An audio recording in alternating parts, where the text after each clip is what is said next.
ये कहानी है लाहरू वीर जी की, जो सिर्फ देवता नहीं बल्कि बुशहर रियासत की आत्मा माने जाते हैं लोगों के लिए।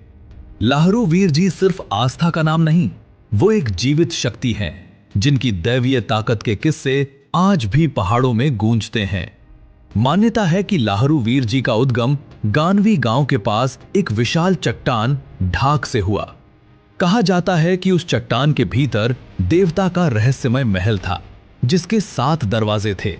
लेकिन कहानी का असली मोड़ तब आया जब इतिहास और आस्था आमने सामने खड़े हुए।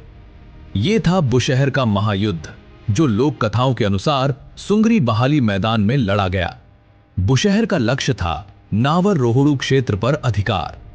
एक तरफ थी बुशहर की सेना और दूसरी तरफ रोहड़ू की सेना, जो उस समय की सबसे आधुनिक बंदूकों से लैस थी।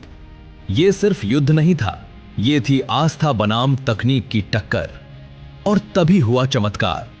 जैसे ही बंदूकें चलीं, गोलियां तेज रफ्तार से आगे बढ़ीं, लेकिन बुशहर के सैनिकों तक पहुंचने से पहले ही हवा में ठंडी पड़ गईं और कंकर पत्थरों की तरह जमीन पर गिर गईं, मानो कोई अदृश्य ढाल पूरी सेना की रक्षा कर रही हो।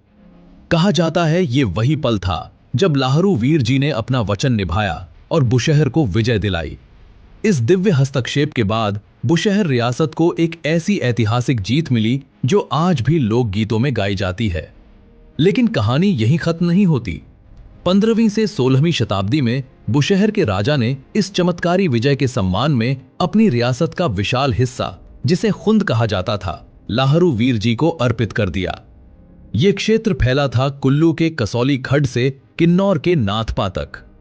लाहरू वीर जी को मिला बैठा राज, यानी एक स्थान से शासन, और रक्त बलि रोकने के लिए मंदिर के दूसरे देवता लाचा को मिला चलता राज। इसी लाचा देवता के नाम पर यह पूरा क्षेत्र लाची कहलाया। यही है कहानी, जहां एक देवता, एक युद्ध और एक परंपरा पूरे इलाके की पहचान बन गई।